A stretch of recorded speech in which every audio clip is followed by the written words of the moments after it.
Nina beselo nazi indaba ze1KZNTV nifundela uphilano kaCebekhulu sanibonani. Nazi indaba okuyize sithi ngezihamba phambili namuhla. Kwethulwe Olwamanzi Edlangezwa.Inzima Impilo KOWASEHAMMARSDALE kanti bakulele baphawula ngolukamengameli. Sanemukela kwindaba ze1KZNTV. Ibalelwa ngaphezulu kwama200 imizi kokulindela ukuba ihlomulo lokuhlelo lomklamo wamanzi kumawadi amabili onguwadi 10 wadi 11 kwadlangezwa ngasempangeni ngaphansi komasipala omhlathuze enyakatho nelikaMthaniya.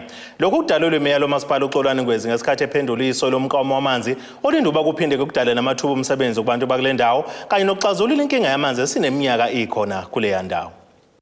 Indawo yaseDlangezwa esenyakatho nelikaMthaniya yakhele kakhulu indawo zasemakhaya. Ingenyeka lezo ke ibhekene kakhulu nengwadla yokwentuleka kwamanzi. Kodwa ke konke lokhu sekuzokuba ke ngumlando kwenye ingxenye yakule ndawo. Lokhu kulandela ukuba umasipala wendawo umhlathuze uphendule ke isoyi lomklamo okusatshalaliswa kwamanzi kuwadi 10 kanye nakuwadi 11 khona entuze kwadlangezwa. Namhlanje silapha ezweni lenkosi umkhwanazi kuwadi 11 kanye nowadi 10 sizokwethula icontractor ezokwenza ireticulation yamanzi noma ezosabalalisa amanzi angene emzini yabantu kwimizi ewu205 yakule ndawo. Lo msebenzi uzothatha isikhathi esingango 10 months kusuka manje ukuthi abantu bakwazi ukuthi bacosha amanzi. Ukhona futhi umsebenzi kuzodaleka amathuba emsebenzi awu50 nesithokozayo ukuthi siyofisa kakhulu ukuthi kuba abantu bala endaweni abazobenefita. Inkampani futhi zendawo zizokwazi ukubenefita. Iproject iyonke iwu22,200,000 nemadlana nje encane. Kunxuswa ke nomphakathi ukuba ke uyiphathe kahle ingqalazizinda yawo. Bayingozi abantu abalimaza into okungeyabo, abantshontsha into okungeyabo. Bayingozi kakhulu. Ingakho ngithi kubalekile ukuthi njengoba icontractor sizoyethula namhlanje la umphakathi uyivikele. Kodwa ke nayo icontractor yenze kahle ngoba akusho ukuthi umphakathi kuphela one-obligation yokuvikela umsebenzi wena kuwadinga amanzi. Nayo icontractor ufuna asebenze kahle, akhokhele abasebenzi bakhe on time. Uma simkhokhelile nathi ngoba nathi kufanele simkhokhele on time, akhokhele ama-subcontractors on time. Nabantu ke bazokwazi ukuthi bayivikele iproject uma bazi ukuthi in fact esiyobafica ngoba sesivele siqalile esibaficayo ukuthi baganga ngengqalasizinda ngeinhloso zokufuna ukuyizuzisa bona nokusabotaja umkhandlu nokuthi abantu bengabi nawo amanzi. Sibathathela inyathelo eziqinile kakhulu. Ngikhuluma nje bakhona abantu abahlezi emakhaya bahamba igcawu zokuqondisa igwegwe futhi asizukuyeka lokho. Siyoqhubeka nokukwenza ngoba abantu kubalekile ukuthi ingqalasizinda bayihloniphe ikakhulukazi uma bengabasebenzi. Inzima impilo emndenini wakwaMahaqwane-Hammarsdale KwaZulu-Natal njengoba ukuthi kawusalala ebusuku sabela impilo yawo ngenxa yendlela kulomndeni engekho esimeni ke esikahle. Ilungu lomndeni elikhulume neziko lezindaba uDuduzile Mkhize uthi uhlala nobobo wakhe nezingane zakhe kanti ke baphila ngesibonelelo sikahulumeni. Uthe kade babenxusa usizo kepha kuze kube manje abakaze baluthole. Ukhala ngokugqoza kwentuthuko umndeni wakwaMahaqwane-Hammarsdale maphakathi nesifundazwe KwaZulu-Natal njengoba uthi kade bokuxhumana nezinhlaka zikahulumeni ngesimo sendlu yakhona. Ngoba ngibona asinalo uphahla. Mina ngiphila ngegrant. Abantwana baba akanalo ikhaya. Ngaphandle kwalila mfowabo.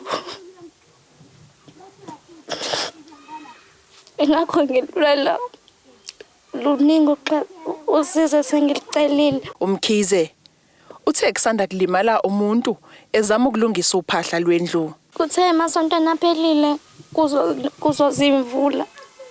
Ufika ubaba wengane zami uhlala ngale. Shuthe ebona ukuthi vele ngoba lemvula kuzonetha vele lendla ayikho right. Efuna ukuvala la ebona khona ukuthi engafinyelela. Angena ngothi ophahla phansi washaya ekhanda wathula ngeNkulunkulu ukuthi simkhonzayo ukhona uyaphila. Umyise esibhedlela ukhona la endlini ngenxa yokuthi akanamuntu naye akekho umuntu omfukamelayo. Ngase ngabazali bathi cela ngimlaphele lapha ekhaya ngamcelela ukuthi ngicela ngimlaphele lapha ekhaya. Isimo asikho right siyabheda. Ngiyafisa ngelinye ilanga ngijabule njengabanye abantwana. Inhlangano yabefundisi okuyiyona ehlaba ikhwelo ithe inxusa abaxhasi kulolu daba. Bese sakulowo mkhankaso ke ukuthi singqongqoze ukuthi hayi ababe khona abasondelayo bawulekelela umndeni ukuthi uvuselwe ikhaya babe nekhaya eliphilile ikakhulukazi isikhathi seyimvula usuke safika ngalo nje kwakunethile impela usendlini nje imvula iyangena amakhaza kuyangena isimo asisihla kuyona indawo engahlala abantu. Ikhansela lithe liyalwazi udaba lokwamahaqwana. Ngiyalazi udaba lasisi olumayana nendlu oyilothe ekhala namanje ngeke ngayibona ngikhansela ngisendele nama pictures sayixhumana naye ngaphinda nami ngayithatha le matter ngokusheshsha ngayidlulisela ka housing ngoba ubona umnyango wokusilekelela lekhe ngamastoma noma ka disaster kulolu hlelo lezindlu into yasisiwo manje ngayihambisa siyayisebenza nabo ngayo yonke indlela ngabe ngithi ngim-update onyikathi usisi so mina nginankinga konke nje bandla la ngathola khona usizo alekeleleke nami ngakujabulela lokho ngoba phela wonke umuntu okhona ophilayo ewadini yami noma eSouth Africa fanele simnikeze into decent nezomphatha kahle. Ezindabeni ze1KZNTV ngu-Ayanda Dube ngibika ngiseHammarsdale. Ake sithi ishelele ezitolo siyabuya mbukele nezinye zendaba zethu.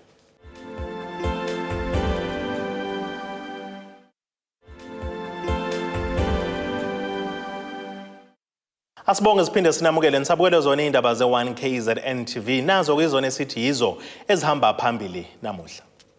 Kwethulwe Olwamanzi Edlangezwa.Inzima Impilo KOWASEHAMMARSDALE kanti bakulele baphawula ngolukamengameli. Sekuphele unyaka kwaba khona ukhetho lohulumeni basekhaya kuleli njengoba kumasipala wesifunda iKingcetshwa usenyakatho nekamthani yungu ngomunye omasipala ababhekene nengwadla yokuthi ke bentula amanzi iziko lezindaba le1KZNTV lihambeleke imiphakathi ehlukene ngaphansi kwalomasipala ngenhloso yokubheka isimo senqgalazizinda yamanzi selokwaba khona kubuholo obusha eKingcetshwayo obangena ngolwezi wanyakenye. Izakhamizi ezingaphansi kwalomasipala zizokalisa izimvo ezahlukene ngokuthuthuka kwengqalazizinda yamanzi kuwona lo masipala.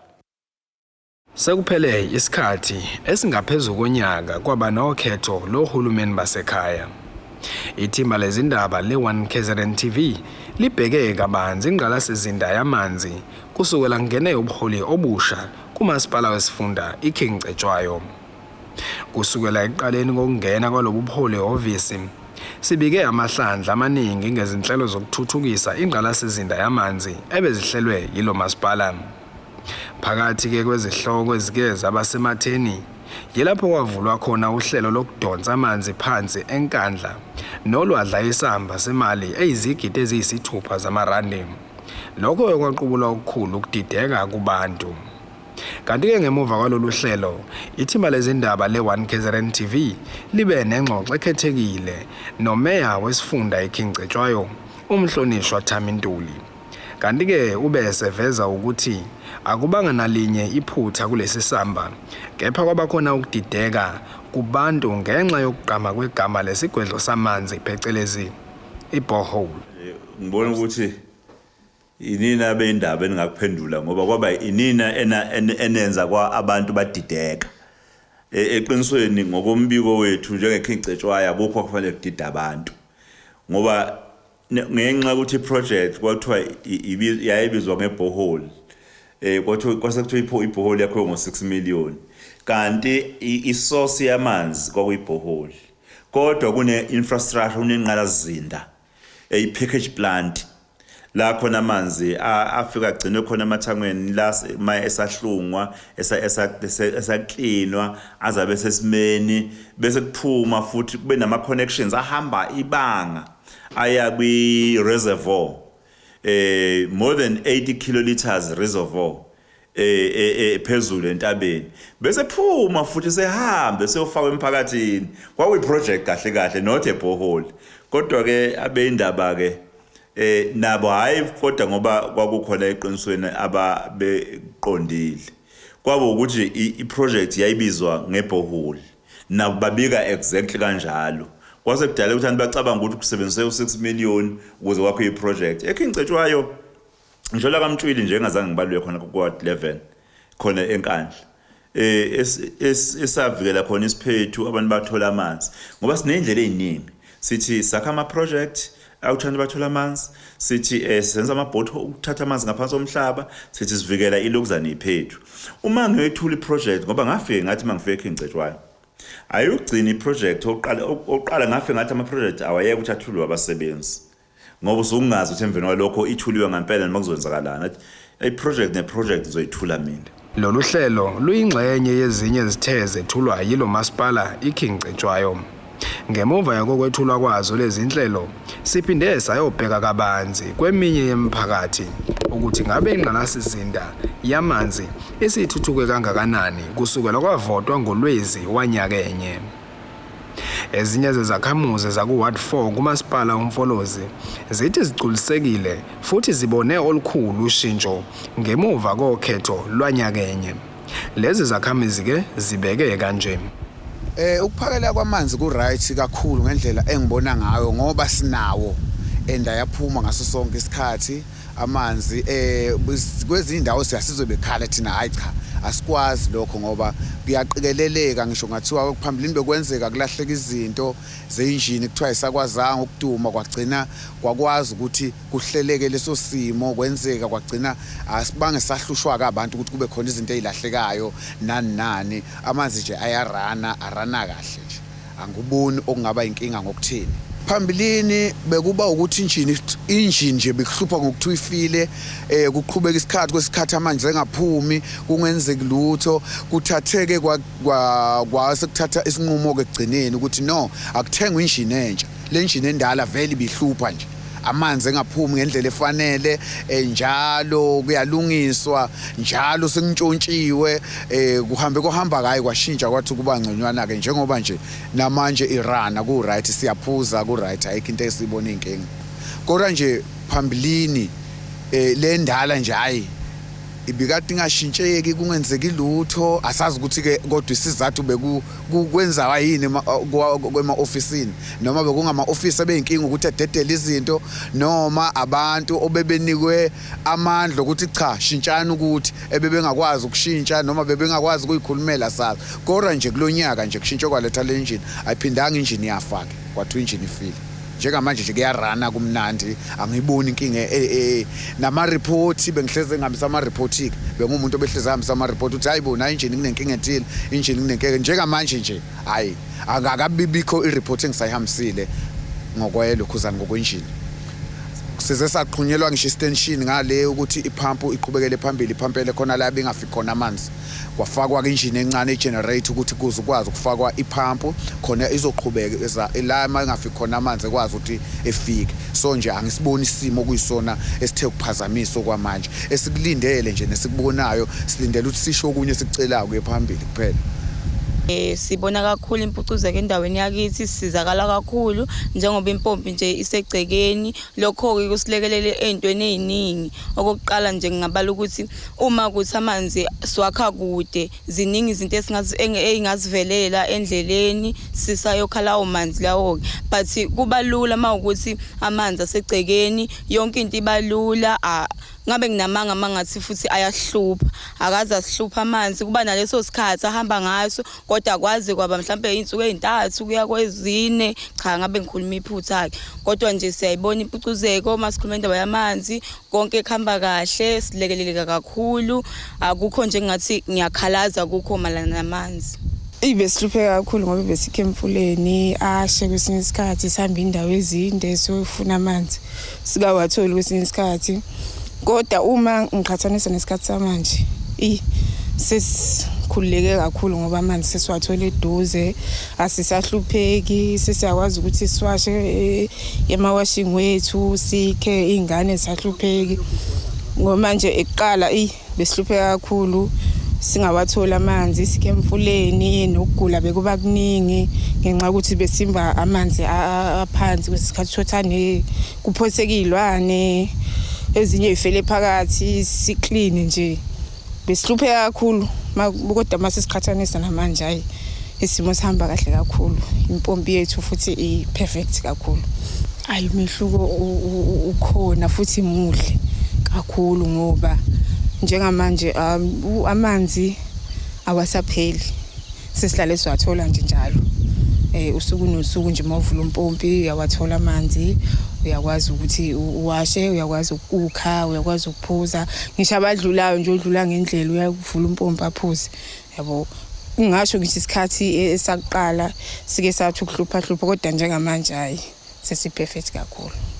Qala sike sahlukumezeka kakhulu kwamanzi lapha engasikhathi engekho la ade size siyokhala le clinic sikhe khona kodwa waneduku angena amanzi lapha hayi kwase kuthi ukuhlupha futhi ukuhlupha injini lena ife njalo ife okwamanje kodwa ku right sengazi ife. Lobo sikhathi kuvotwa ongathi impela kwagijimeka ngoba hayi bagijima bonke laba ngamanzi bagijima singekho lapha singazi isikhathi singatholi khona. Athi sokuvota ngale kwakuvota nje sokuvote sivote. Athi gijima impela ikhansela gijima na umfana lo balungisa benza konke. Asikaze asiphelele lokhu kwavota nje akaze asiphelele. Nakuba bezwakalise ukugculiseka abanye bamalungu omphakathi wasemfolozi, kepha abanye bathi ingqalasizinda le ifana nemfanayo njengoba amanzi kuwe kwenzeke belale bengenawo, kepha benabo umpompo okufanele bekhe kubo amanzi. Lezi zakhamuzi zibeka ukuthi zize isizakale ngokuthi ziye epitsini nakhona zibambe olayini abade ukuze zizothola amanzi nokuke kwenzeke ukuthi zilale zingenawo.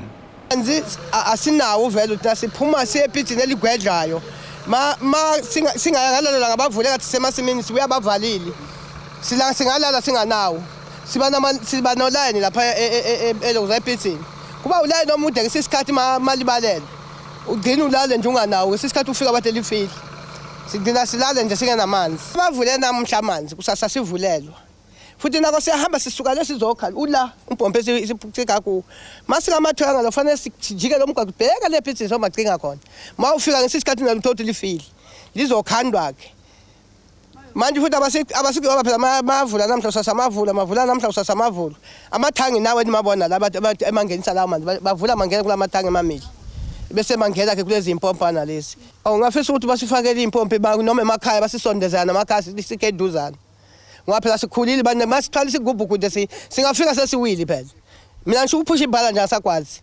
ngino lokuzana nje ngino 62 angikwazi nje mangiphusha ibhala manje angihlule manje nje amanzi siyahamba manje sifisa nje sibasifakela amanzi emakhaya mangene emakhaya sithola amanzi nathi. Ngemuva kokuthola ukuphawula okuhlukene kubantu abangaphansi kwalomkhandlu umfolozi sibeke nengxoxo nomeya uThamintuli nalapho keveze khona ukuthi umsebenzi asebewenzile ngonyaka wabo wokuqala besemkhandlweni mkhulu kakhulu kunobulindelekile. Well, i-overall impression umuntu ayitholayo namhlanje nje nginama-councillor la efikile asemlalazi ekhuluma ukuthi ngisho abantu on the ground bayasho ukuthi kunomehluko indlela ikhingcetshwayo esinikezela ngayo amanzi emphakathini. Njengoba ngiphawula ukuthi umonakalo owenzeke more than 10 years ngekwazi ukulungiswa in 1 year. Zizoba khona vele inselelo la khona inqalazinda ezongakwazi kusekuningi eqinisweni bade ngisho ukuthi cishe sidinga more than 30 billion ukuxazulula izinkinga ekhona ekhingcetshwayo. Kodwa asimile siyaqhubeka ngesivinini ngoba nje nakuleli viki nje ngiyalapha emlalazi kwa9 ngiyothula khona iproject ka43 million. Lokho kusho ukuthini? Kusho ukuthi asimile sihlabela phambili ekwenzeni siqinisekise ukuthi ayixazulula inkinga zamanzi. Nayo lo mphakathi le ekhalayo nje uma ukhansela khona ebikile ukuthi nakho siyaxazulula. Kodwa makuyilokho okuthinta abona uqobo ngoba ngikho nje kwathiwa ngakhuluma nabo. Ngabachazela ngathi hayi ngiyacela ukuthi siyiqikelele into okuyixhumela amapayipi. Kodwa ke uma kunenkinga le yellow shading akufanele ukuthi nihlale ningenawo amanzi ngoba lezi imoto ezithutha amanzi umsebenzi wazo ukuthi izonifakela amanzi. Kodwa ubuholi enhlezi nabo ewadini ongama-ward committees namakhansela kufanele abike eqinisweni nje ngathi kumakhansela angingapheli 2 days kukhona umphakathi uthi awunawo amanzi. Kufanele uma ukuthi kunenkinga yamanzi kufanele sasonke esikhingcetshwayo. Kufanele futhi sihambe siyolungisa lo monakalo. Sinalo hlelo lokusebenza engibona selenze kangcono kakhulu kabi isimo sokuthi babazixosha amanzi. Umeya uNtuli ke uphinde kwakubalula ukuthi isimo somonakalo besikho nangaphambili Yisona ke esidala ukuthi kube khona izindawo okubukeka kuqoza ukuthuthukiswa kwengqalasizinda yamanzi kuzona.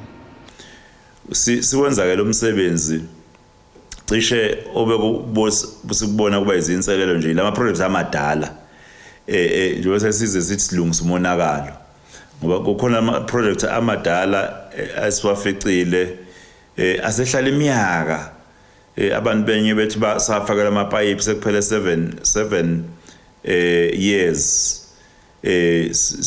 amanzi engaphumi kodwa ade kwafakwa ilokhuzana ama pipe nompompi ilezo nselelo esificile nalokuthi sinendawo eziningi ke eKingcetshwa la khona abantu ngempela ngekho nqala zinda nhlobo obonayo ukuthi ukuze sikwazi ukuxazulula lezi inkinga singadinga amabhiliyoni angazi noma ngamashumi amathathu yini. Kanti ke uphinde wanxenxa ke izakhamizi ukuba ziziqhelelanise nokuzixhumela amapayipi ngokungemthetho ngoba lokho kucekela phansi imizamo yokuqedwa kwentuleka kwamanzi kulo masipala wesifunda iKingcetshwa. Le project lapha na ka Ward 4 impela ngenkathi ngiyoyethula bakubalula ukuthi kukhona imizi engafikanga kuyona amanzi. Kodwa inkinga ekhona abantu kwinqalazinda yamanzi eyakhelwe ukuthi bayokhama amanzi kompompi abaphambi kwezindlu zabo noma abasondele emzini yabo bagcina beyixhumela bona amapayipi kuba nama illegal connections. Lokho kukwenza isystem le hamsa amanzi bese iba nomthwalo ongaphezulu kokwenza ngoba okunye lo muntu eseyixhumele yena makuvuza lapha yana kasanaka amanzi ayachitheka bese uthola ukuthi amanzi okufanele ahambe kwemphakathini awasahamba azofika kuwo wonke umphakathi kwesisikhathi afike seweek esephuma kancane ngenxa uthanda bayixhumela nje umuntu bayinemali uyayixhumela. Ezindabeni ze1KZNTV lo mbiko uwethulelwa ngumqondisi Myeni. Ake sibheke enkosini yezomnokotho.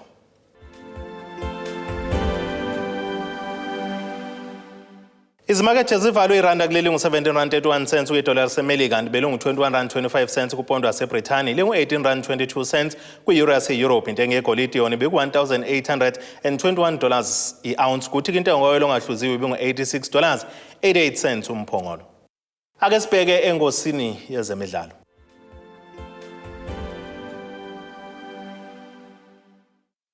Umqeqeshi wamamelodi Sundowns uRolani Mkwena uthi siyathembisa isimo sokwelulwa kwabadlali baleli qembu abalimele kuba lokubonakala nomgadlo ongaconsi phansi kubalandeli uPeter Shalulile njengoba ethi ke sikhombisa ukuthi siya ngokuya sibangcono kakhulu. Izeke noma ke iqembu leSundowns likuyikhefu leFIFA lihambela ke phezulu njengoba lihola ngamaphuzu amahlanu kuligi esicongweni kodwa liye kuleli ikhefu lilinyalelwe kakhulu ngabadlali. Phakathi kwabadlali beDowns ababuye kulimaleni kubalwa Abubakar Nasiri kanye noHashim Domingo kanye naye Belu uShalulile. Ake sibheke naso isimo sezulu esingalindeleka.